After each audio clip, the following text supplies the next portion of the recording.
Hello दोस्तों, स्वागत है आप सभी का हमारी एक और रोमांचक कहानी में। उम्मीद करती हूँ कि आपको यह कहानी बेहद पसंद आएगी। मैं उन लड़कियों में से थी जिन्हें अपने बिस्तर पर सोने का बहुत ज्यादा शौक था। शायद इसकी वजह यह थी कि मैं अपने भाई बहनों में सबसे छोटी थी और हमेशा अपनी माँ के पास सोती थी।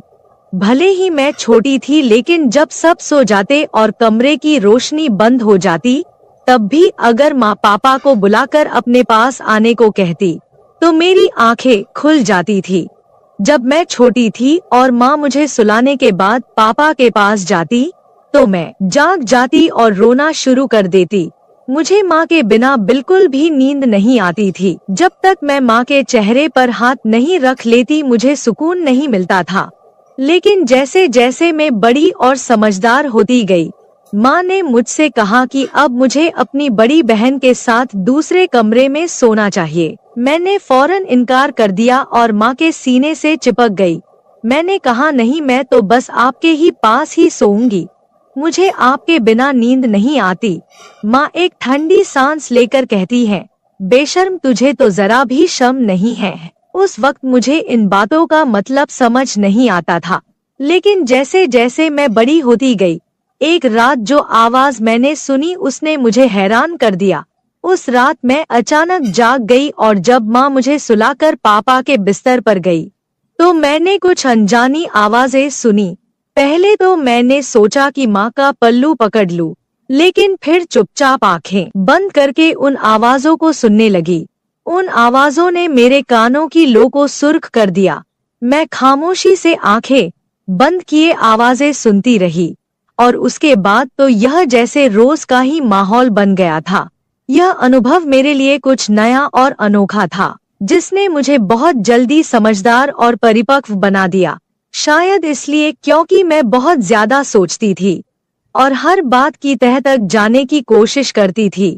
मुझे भी धीरे धीरे शर्म महसूस होने लगी थी, इसलिए मैंने खुद ही उस कमरे में सोना शुरू कर दिया जहां मेरी बहनें सोती थी। मुझसे बड़ी 3 बहनें और 2 भाई थे। समय बीतता गया और सभी शादी की उम्र तक पहुंच गए। मेरे सभी भाई बहनों की मुझसे पहले ही शादियां हो गई। जब मेरी शादीशुदा बहनें किसी फंक्शन के लिए हमारे घर आती, तो रात को छुपकर तीनों आपस में बातें करती और खूब हंसती। लेकिन जैसे ही मैं वहां पहुंचती, सब चुप हो जाते। जब मैं उनसे पूछती कि क्या बातें हो रही है, तो वे मुझे कहते, तुम अभी छोटी हो जाओ। हालांकि मैं 18 साल की हो चुकी थी, लेकिन वे मुझे अभी भी बच्ची समझती थी। धीरे धीरे मैं इतने चतुर हो गई कि जब भी मेरी बहनें आती, तो मैं जानबूझकर सोने का नाटक करती और उनके बीच बिस्तर पर सो जाती। फिर वे तीनों बैठकर चटखारे लेते हुए आपस में बातें करती, जो पति पत्नी के बीच रात के अंधेरे में होती है। मेरी तीनों बहनें हमेशा आपस में सब कुछ साझा करती थी और साथ मिलकर शरारतें करती थी। मैं भी उनकी बातें सुनती थी और खुद को संयमित रखने की कोशिश करती थी। शादी के बाद की जिंदगी खुशियों से भर जाती है, यह बात मैं जान चुकी थी, इसलिए मेरे दिल में भी एक हलचल मचने लगी थी। मैं सोचने लगी कि काश मेरी भी शादी हो जाए, मेरा भी एक पति हो और वो मेरे साथ भी वही सब कुछ करे जो मेरी बहनों के साथ होता है। शादी के बाद ये सब जायज हो जाता है और इसमें सुकून भी मिलता है। यह सोच सोच कर मेरा दिल जोर जोर से धड़कने लगता था। पढ़ाई पर ध्यान देने की बजाय मैं शादी के बाद की ख्वाब देखने लगी। हर रात एक अजीब सी बेचैनी मेरी रग रग में समा जाती थी। मैं जब कमरे में अकेली होती, तो अपने मोबाइल पर इंटरनेट पर लड़के लड़कियों की रोमांटिक सॉन्ग देखती और फिर खुद को उस लड़की की जगह महसूस करती। मैं उस लड़के की जगह अपने भावी पति की कल्पना करती और सुकून महसूस करती थी। एक दिन मेरी बड़ी बहन घर आई हुई थी। भाभी और मेरी बहन आपस में कुछ ऐसी बातें कर रही थी जिन्हें सुनकर मेरी बेचैनी बढ़ती जा रही थी। मैं खुद पर काबू पाने की कोशिश कर रही थी, लेकिन अंततः मैं खुद को रोक नहीं पाई और रात को फिर से वही वीडियो देखने लगी। उसी वक्त मेरी बहन जाग गई और उसने मुझे यह सब करते हुए देख लिया। उसने मेरा मोबाइल छीन लिया और मेरे चेहरे पर एक थप्पड़ मार दिया। फिर गुस्से में बोली, अपनी उम्र देख और अपने काम देख। मैं समझ नहीं पा रही थी कि तू पढ़ाई पर ध्यान क्यों नहीं दे रही थी। तू तो वक्त से पहले ही इन गंदे कामों में पड़ गई है। तुझे बहुत शौक है अपनी जिंदगी में किसी को शामिल करने का। देखती हूँ सुबह माँ से कहती हूँ कि तेरी यह बेटी एक दिन तेरा मुंह काला करके चली जाएगी। इससे पहले कि कुछ और बुरा हो इसे यहाँ से चलता करो। जब मेरी बहन को मेरी इस हरकत का पता चला तो मैं बहुत डर गई। मैं रोने लगी और उससे हाथ जोड़कर माफी मांगने लगी। नहीं दीदी, ऐसा कुछ नहीं है, मैं तो बस ऐसे ही देख रही थी। लेकिन उसने मुझे खूब डांटा। अगले दिन मेरी बहन ने मुझे मेरा मोबाइल वापस कर दिया, लेकिन यह वादा लिया कि अगर दोबारा इस तरह की फिजूल वीडियो देखी तो अंजाम बुरा होगा। मैंने भी तौबा कर ली थी। पर जब मैं कॉलेज जाती और अपनी सहेलियों को उनके बॉयफ्रेंड के साथ गंदी बातें करते हुए सुनती तो फिर से मेरे अंदर वही भावनाएं जागने लगती।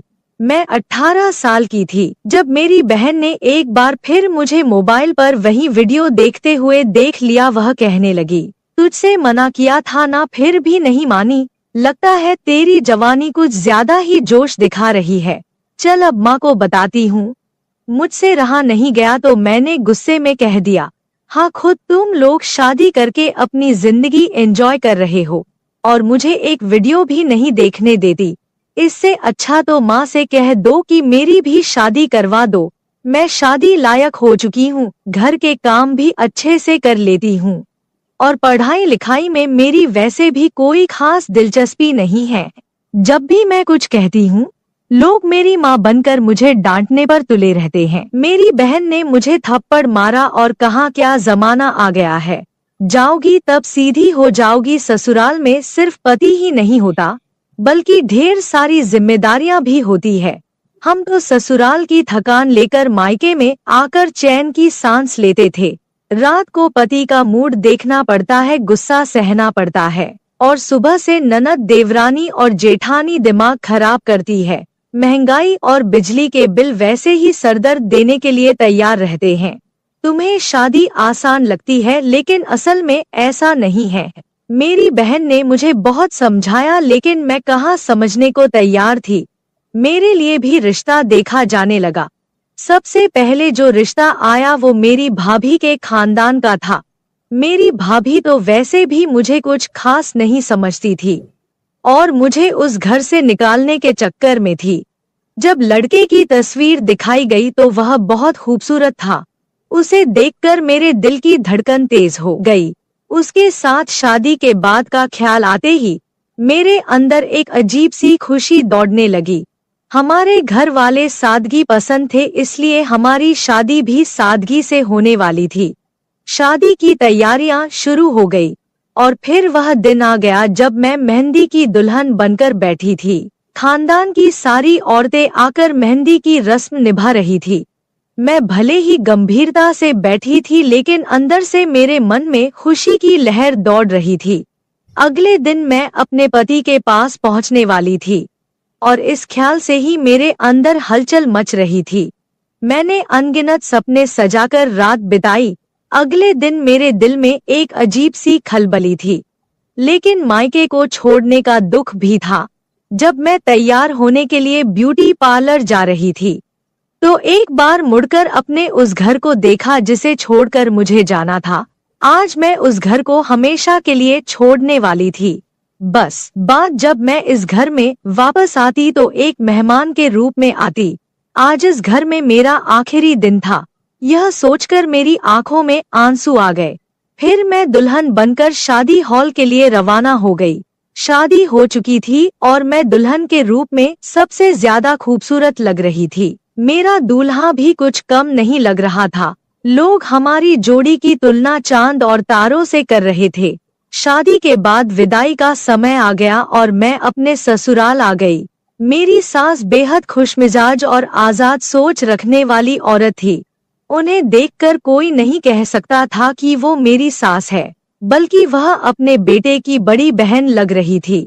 उनका व्यवहार ऐसा था कि मुझे भी खुशी थी कि शादी के बाद हम दोनों सास बहू नहीं बल्कि माँ बेटी बनकर रहेंगे। जब मैं रुखसत होकर अपने ससुराल पहुंची तो मेरी सास ने साड़ी पहनी हुई थी और बाल खुले हुए थे। वो वाकई माँ कम और बड़ी बहन ज्यादा लग रही थी। उन्होंने ने ही मुझे आकर कमरे में बैठाया। जब मैं बेड पर बैठी तो मेरी सास पास आकर बैठ गई। उन्होंने मेरा दुपट्टा थोड़ा पीछे करके ठीक किया और मेरी तरफ देखकर कहने लगी, तुम्हें देख तो मेरा बेटा पागल हो जाएगा। तुम बहुत खूबसूरत हो और अपने पति को सही तरह से संभाल लोगी। यह सुनकर मैं शर्म से लाल हो गई। मैंने कभी सोचा भी नहीं था कि मेरी सास इस तरह की बातें कर सकती है। मैं मुस्कुराई तो वो कहने लगी, अरे बहू, मुझे बाकी सास जैसा मत समझो, मैं तुम्हारी दोस्त बनकर रहेंगी। तुम मुझसे बिना झिझक कुछ भी शेयर कर सकती हो। उनकी बातें सुनकर मेरा मन हल्का हो गया और मुझे यकीन हो गया कि हमारा रिश्ता सास बहू से बढ़कर दोस्ती का होगा। अगर सुहागरात को लेकर मुझसे कुछ पूछना चाहती हो या कोई मसला है तो बताओ, फिक्र की कोई जरूरत नहीं है। मैं तो पहले ही शर्म से पानी पानी हो चुकी थी। मैंने सोचा था कि मेरे पति बहुत रोमांटिक होंगे और मेरी सारी इच्छाएं पूरी करेंगे, लेकिन मेरी सास ने सोने पर सुहागा कर दिया। मैंने उन्हें मना किया कि ऐसी कोई बात नहीं है, मुझे कुछ नहीं पूछना। फिर भी वो मेरे पास बैठ गई और वहां धीरे से कानों में बताने लगी कि पहली रात को लड़कों को कैसे खुश किया जाता है। मैं अपने चेहरे पर हया की लाली से जाए उनकी बातें सुनती रही। कुछ देर बाद जब सासू माँ कमरे से बाहर गई तो मैंने बाहर से आवाज सुनी। सास अपने बेटे से कह रही थी, बेटा, मेरी बहू को ज्यादा तंग मत करना। अगर मुझे सुबह शिकायत मिली तो मैं अपनी बहू को 1 महीने तक अपने पास बुला लूंगी। इस पर मेरे पति चुप थे। जब वे कमरे में आए तो मैं फौरन सिर झुकाकर बैठ गई। मेरे पति मेरे सामने आकर बैठे और जैसे ही उन्होंने मेरा घूंघट उठाया तो मेरे हुस्न की तारीफें करने लगे। उनकी तारीफ सुनकर मैं शर्म से मुस्कुराती रही। फिर उन्होंने मेरा हाथ पकड़कर सोने की अंगूठी मेरी उंगली में पहना दी और हाथ सहलाने लगे। मेरे भी जज्बात बेकाबू होने लगे। आखिर वो रात आ ही गई थी जिसका मैं कब से इंतजार कर रही थी। शायद ही कोई लड़की मुझसे ज्यादा सुहागरात के लिए बेताब हुई होगी। लेकिन जैसे ही मेरे पति मेरे करीब आए, उनके फोन पर एक कॉल आ गई। ये कौन था जो हमारी रात में खलल डाल रहा था? मेरे पति उस कॉल को देखकर गंभीर हो गए। वो फोन कान से लगाकर बालकनी में चले गए और काफी देर तक बातें करते रहे। मुझे समझ नहीं आ रहा था कि वह किससे बात कर रहे हैं। मेरे मन में अजीब अजीब ख्याल आने लगे। मैं उठकर उनके पीछे गई, लेकिन तब तक वे फोन बंद कर चुके थे। मेरा पति काफी परेशान नजर आ रहा था। मैंने पूछा, क्या हुआ, सब ठीक तो है ना? उन्होंने कहा, बॉस ने मुझे एजेंट के तौर पर दिल्ली जाने को कहा है। सुबह सवेरे एक बहुत जरूरी मीटिंग थी जिसके सारे दस्तावेज मेरे पास थे। यह प्रोजेक्ट भी मैंने ही तैयार किया था। वैसे तो यह मीटिंग 1 हफ्ते बाद होने वाली थी, लेकिन जिस स्तर के साथ मीटिंग थी, उन्हें रात में ही हर हाल में मुंबई पहुंचना था। इसलिए मुझे दिल्ली के लिए निकलना पड़ेगा ताकि सुबह की मीटिंग में समय पर पहुंच सकूं। मेरे सारे अरमानों पर जैसे पानी फिर चुका था। फिर सभी जाग चुके थे। सास तो पहले से ही तैयार थी और ससुर ने भी ढीला ढाला सा लिबास पहन रखा था। वैसे यह मानने वाली बात थी कि दोनों अपने जवान बेटे के माता पिता होने के बावजूद खुद भी बिल्कुल जवान लगते थे। मेरी सास जो न जाने सुबह शाम सुर्ख गुलाब खाती थी, उनके चेहरे की चमक देखकर मुझे लगता था कि मानो वो किसी रानी के समान हो। जब मेरे पति ने उन्हें बताया कि उन्हें इमरजेंसी में जाना पड़ेगा तो दोनों ही चिंतित हो गए। वे कहने लगे, मत जाओ, तुम्हारी बीवी क्या सोचेगी? आज तुम्हारी शादी की पहली रात है, खास रात है, मत जाओ। लेकिन मेरे पति ने कहा कि नौकरी चली जाएगी, उस रात का क्या है, हमने तो पूरी जिंदगी एक साथ गुजारनी है।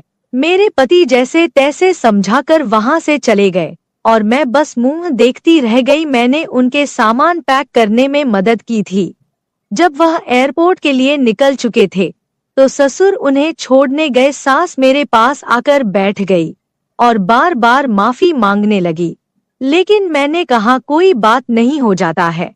जब ससुर लौटकर आए तो दोनों अपने कमरे में चले गए और मैं कपड़े बदलकर बिस्तर पर सोने के लिए लेट गई।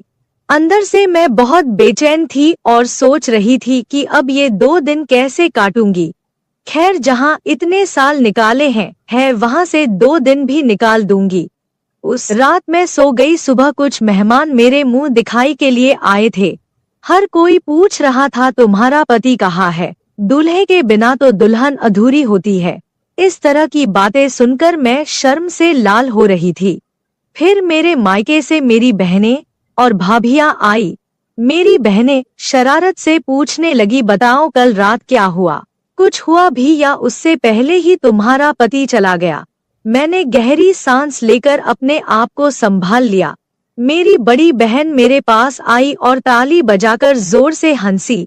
उसने कहा, जैसे को तैसा, जितनी बेताबी तुम्हें थी, देखो तुम्हारे साथ क्या हुआ। मेरा तो बस नहीं चल रहा था, वरना अभी तुम्हारा गला दबा देती।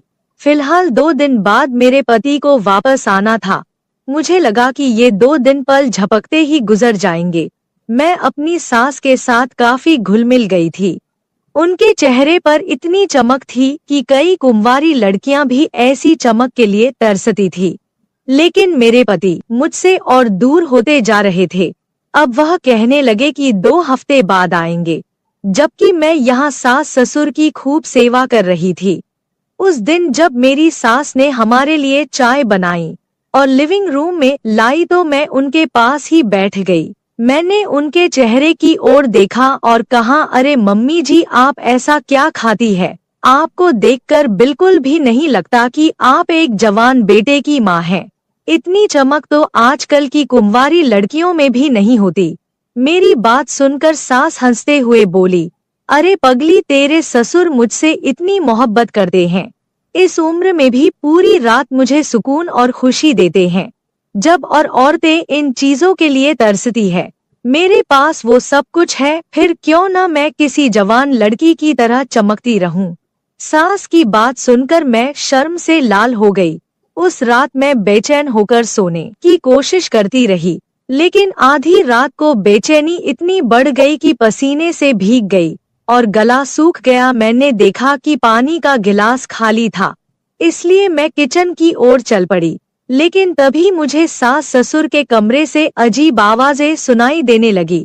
ये आवाजें सुनकर मैं खुद को रोक नहीं पाई और उनके कमरे की तरफ बढ़ गई।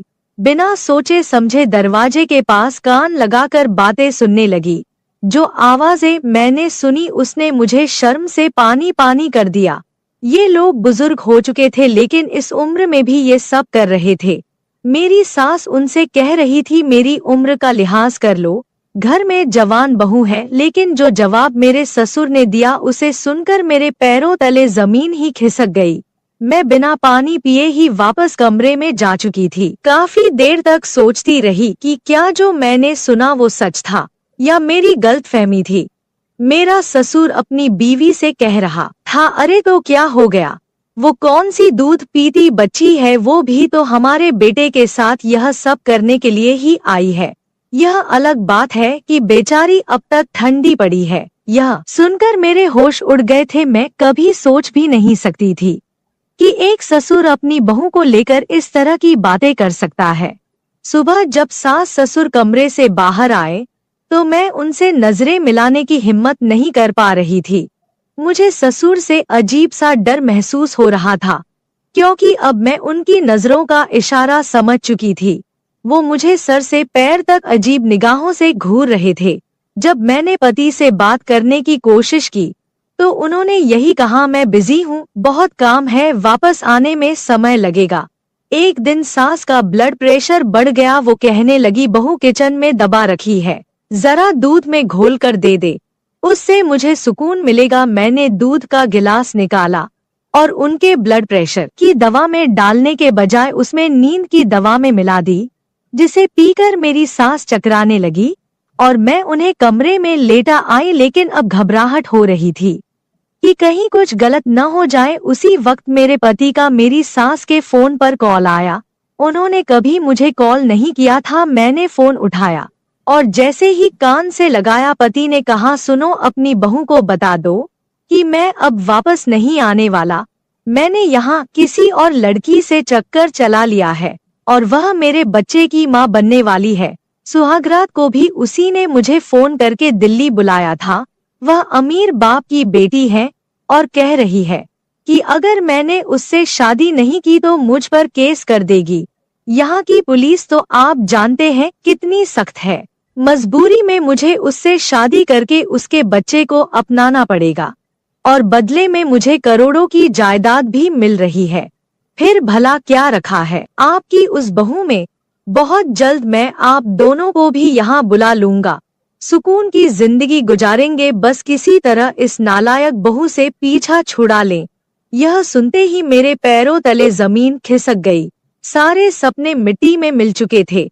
मैं अपनी सास को उस हालत में छोड़कर घर लौट आई। रो रो कर मैंने अपने माता पिता और भाइयों को सब कुछ बताया। वे तुरंत मेरे ससुराल पहुँचे और जमकर बहस हुई। मेरे सास ससुर ने यहाँ तक कह दिया कि एक बार जायदाद हमारे बेटे के नाम हो जाए, फिर हम उसे भी छोड़ देंगे और रिया ही हमारी बहू रहेगी। लेकिन मेरे पिता ने साफ मना कर दिया। कुछ सालों बाद अदालत में केस चला और मेरा अपने पति से तलाक हो गया। कम उम्र में ही मैंने ये सब झेला। मेरी बहन सही कहती थी कि शादी के बाद बहुत कुछ ऐसा होता है जो एक लड़की की जिंदगी को पूरी तरह बदल देता है। जो मैं कभी हंसमुख, चुलबुली और भावुक हुआ करती थी, अब खामोश रहने लगी थी। अब मेरी उम्र 25 साल हो चुकी है। मेरे लिए कई रिश्ते आते हैं, लेकिन मर्दों पर से मेरा भरोसा पूरी तरह से उठ गया है। शादी का नाम सुनते ही मेरा दिल डर से कांप उठता है। आपको क्या लगता है, क्या मुझे शादी कर लेनी चाहिए या सभी मर्द ऐसे नहीं होते हैं?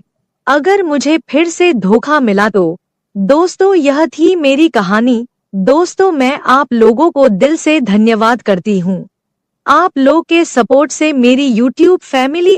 दोस्तों, ऐसे ही अपना प्यार और सपोर्ट बनाए रखें और जल्दी से जल्दी सब्सक्राइबर पूरा कर दीजिए। दोस्तों, मैं आपको एक से बढ़कर एक कहानी रोज लाती रहूंगी दोस्तों। पर दोस्तों, अभी भी जो लोग चैनल को सब्सक्राइब नहीं किए हो, जल्दी से कर दीजिए।